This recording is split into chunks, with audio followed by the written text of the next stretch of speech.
పాదారవింద శతకంలోని 78వ శ్లోకం.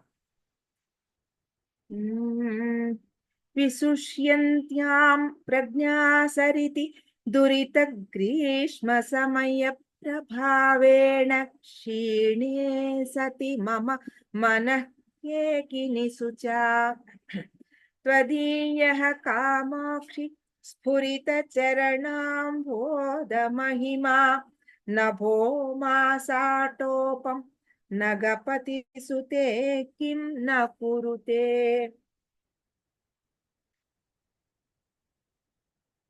ఇది కూడా దురిత గ్రీష్మ సమయ ప్రభావేన అంటే ఎండాకాలంలో ఉండే ఆ వేడి, ఆ గ్రీష్మ తాపం, దాన్ని తట్టుకోలేకపోతున్నాను అని తీవ్రత చాలా ఎక్కువగా ఉంది. ఆ తీవ్రతని నేను తట్టుకోలేకపోతున్నాను. అంటే ఎలాగైతే కర్మాంబుధిమము అని అందులో చెప్పారో అలాగే ఇక్కడ గ్రీష్మ తాపంలాగా ఉంది ఈ జీవితంలో ఉండే ఈ కర్మల ఈ కనెక్షన్ ఉన్న ఈ జీవితం. కాబట్టి ఇటువంటి ఈ ఆ గ్రీష్మ తాపాన్ని ఎలా పోగొడతావు నాకు అది అడుగుతున్నారు కామాక్షి. ఓ కామాక్షి దేవి, దురిత గ్రీష్మ సమయ ప్రభావేణ పాపాలనే ఎండాకాలం తీవ్రత చేత మామూలుగా మనకి ఋతువులు మారుతున్నప్పుడు ఒక్కొక్క ఋతువు ఒకలాగా ఉంటుంది కదా, అది ఋతుధర్మం. కానీ ఈ గ్రీష్మం దురిత గ్రీష్మ సమయ ప్రభావేణ అంటే తీవ్రత, ఆ దురితం అంటే మనిషికి చేసుకున్న కొన్ని కర్మల చేత వాటి వల్ల సంభవించే ఒక ఆ దురితం, ఆ డిఫికల్టీ, అది చెప్తున్నారు. మమ నా యొక్క ప్రజ్ఞాసరితి, జ్ఞానం అనే నది, సరితి అంటే నది, జ్ఞానం అంటే అవేర్నెస్, ఎరుక.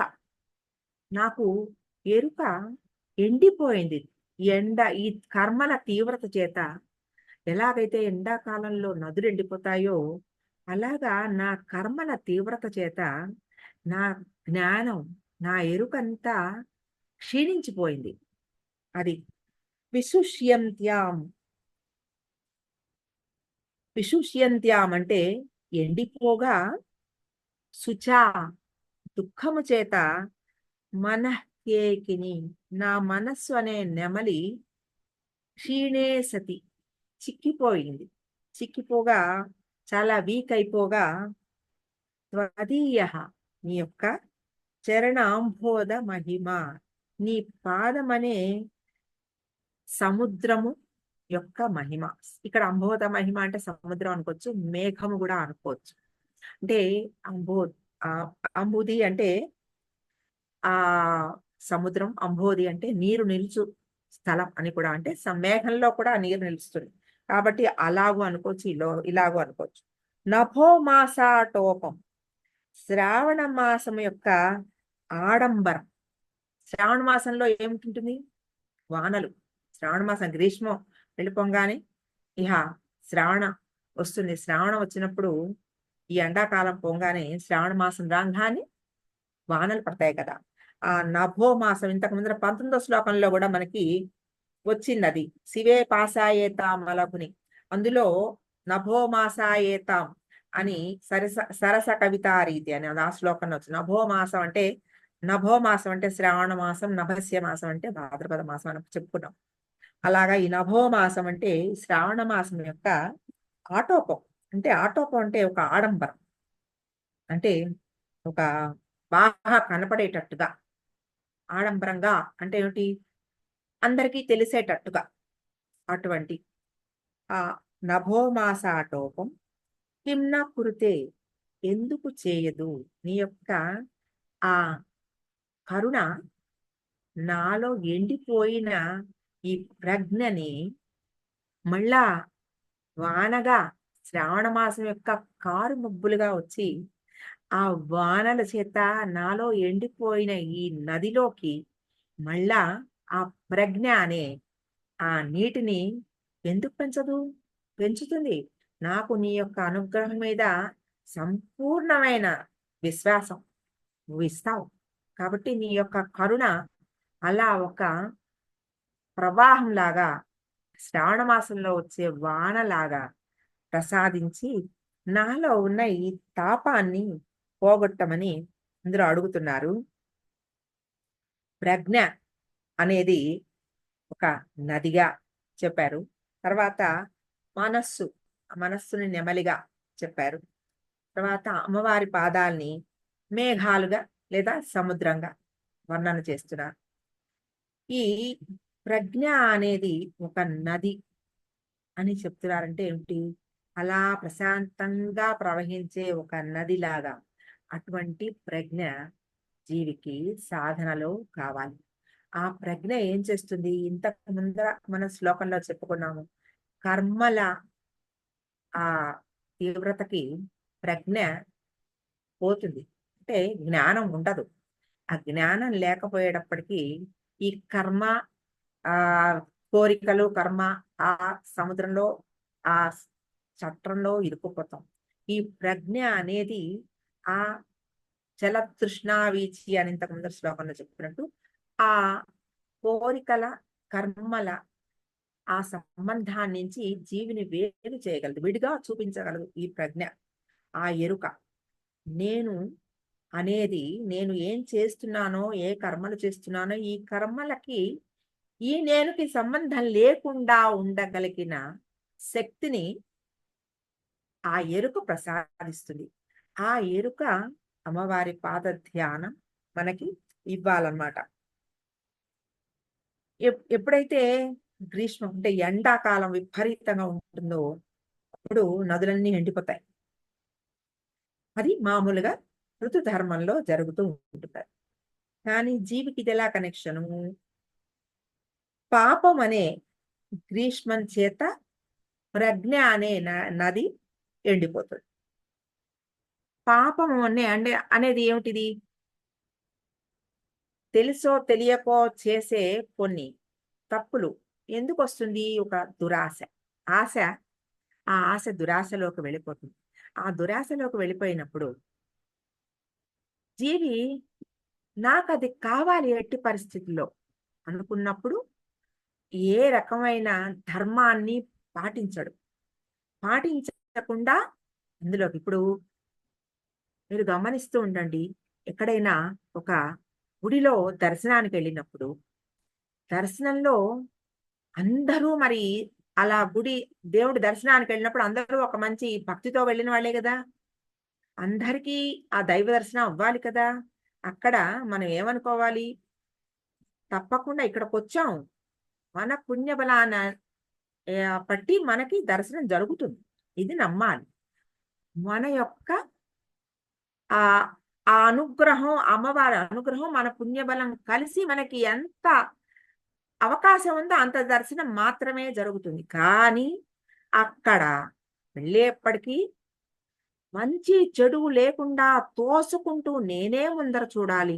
నాకన్నా మీరు ముందర వెళ్ళకూడదు. అక్కడికి వెళ్ళాక అది మరి పాపమే గదా! దైవ దర్శనానికి వెళ్ళిన చోట కూడా అక్కడ పసిపిల్లలున్నారో, పెద్దవాళ్ళున్నారో, ఎవరున్నారో గమనించకుండా వెళ్ళిపోతున్నప్పుడు అటువంటి పాపం చాలా గ్రీష్మం కలగజేస్తుంది. అంటే ఒక తాపాన్ని కలగజేస్తున్న తర్వాత అటువంటి చెయ్యకూడదు.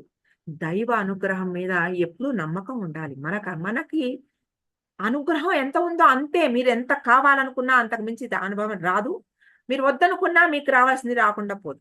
ఏదైనా సరే అది మనకి రాసిపెట్టి ఉన్నది ఖచ్చితంగా మనకు అందుతుంది. ఈ నమ్మకం పెట్టుకోకపోతే, ఈ నమ్మకం కలగకపోతే తోసుకుంటూ ఉండడం, లాక్కోవడం, ఆ ప్రసాదం ఏదో ఇస్తున్నారంటే లాగేసుకోవాలి. అది నాకు అందాలి. నేను తీసుకోవాలి. ఈ ఎంత యుద్ధం అదంతా, ఎంత పీకులాట ఇవన్నీ ఆహ్, అవసరమా? ఇలాంటివన్నీ ఎంత దురితాలు, అటువంటి చెడు, ఇన్ని పాపాలే ఇవన్నీ. అక్కడ కూడా ఒక ప్రశాంతత, నిదానం, నిర్మలత్వం ఉండాలి కదా! వాళ్ళని చూసి మనం కూడా అలాగా వాళ్ళు చేస్తున్నారు కదండీ! మనం ఒక్కడమే కాదు వాళ్ళు చేస్తున్నారు కదా! అంటే వాళ్ళలాగా మనం కూడా మారిపోదామా? మనం నేర్చుకుంటున్న మన జ్ఞానం పోగొట్టుకోవడమేనా అక్కడికొచ్చి? వాళ్ళతో పాటు మనం కూడా కొట్టుకుపోవడమే. అటువంటి ఆ దురితాల దానిలో పడిపోకూడదు. అవే మనకి గ్రీష్మాన్ని అంటే పాపాన్ని, తాపాన్ని ఇంకా పెంచుతాయన్నమాట. అటువంటి ఆ ప్రజ్ఞ తక్కువైనప్పుడు ఆ ఒక ప్రతి వ్యక్తి కూడా కొంత కష్టాలని, కొంత బాధని అనుభవించవలసి వస్తుంది. అంటే బాధలో ఉన్న వాళ్ళకి ప్రజ్ఞ పని చేయదు. వాళ్ళకి ఆ అవతల వాళ్ళు మీరు అలా చేయకండి, మీరలా కాదు, వద్దు అంటున్నా కూడా అదే చేస్తారు. ఏది చేయకూడదో ఆ తప్పే చేస్తారు. ఎందుకంటే వాళ్ళకి అర్థం కావటంలా. ప్రజ్ఞ లేదు. చూడగలిగిన ఆ శక్తి లేదు. అవేర్‌నెస్ లేదు. అటువంటి దానివల్ల మళ్ళా దుఃఖం. ఈ దుఃఖం ఒకదానికొకటి కనెక్ట్ అయ్యి ఇంకా బాధ. అటువంటి ఈ బాధ, ఈ తీవ్రత ఎండాకాలంలో ఉండే ఆ తీవ్రత లాంటి ఆ పాప దుఃఖ ఉపశమనం కావాలి అంటే అమ్మవారి పాద ధ్యానం అనే ఆ నభోమాస శ్లోకం అంటే శ్రావణ మాసంలో వచ్చే ఒక నది లాంటిదిట అనుగ్రహం. అటువంటి ఆ అనుగ్రహాన్ని పొందగలిగిన ఒక సాధకుడికి ఆ గ్రీష్మ కాలంలో వచ్చిన ఆ తాపమంతా పోయి ఆ నదిలో మళ్ళా ప్రజ్ఞాసరితి ఆ ప్రజ్ఞ ఆ నదిలో మళ్ళా నింపి నీటిని నింపి అటువంటి ఆ ఆనందాన్ని మళ్ళా కలగజేస్తుంది. అటువంటి ఆ మిజరీ అంటే ఎండాకాలంలో వచ్చే వేడి లాంటి పాపంతో వచ్చే మిజరీని ఎండాకాలంలో వేటంటే ఏసీ వేసుకుంటాం. దానికి మనకొక అనుపానాలున్నాయి. పాపంతో వచ్చే కష్టాలకి ఏసీ లాంటిదేమిటి? అమ్మవారి పాదధ్యానం. అమ్మవారి ధ్యానం.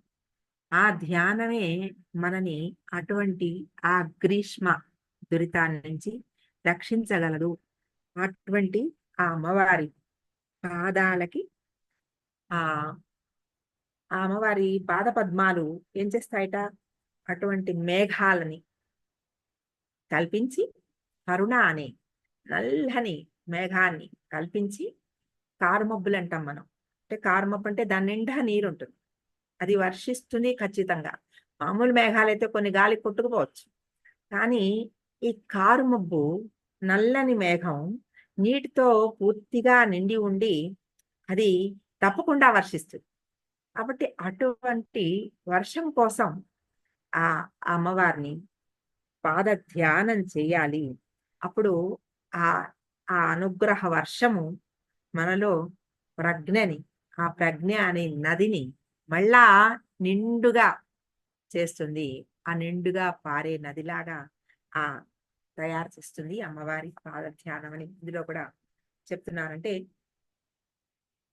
ధ్యానము చేయకుండా ఉండే అలాంటి సాధనలో లేకుండా సాధనా మార్గంలో వెళ్ళకుండా ఉన్నప్పుడు వచ్చే కష్టాలు ఎలా ఉంటాయో, సాధనలోకి వచ్చిన తర్వాత ఎటువంటి ఆనందం కలుగుతుందో, ఆ సాధన వలన ఎంత ఉపయోగం ఉందో, ఇవి బాగా మనకి అర్థమయ్యేలాగా ఈ 3 శ్లోకాల్లోనూ చెప్పారు.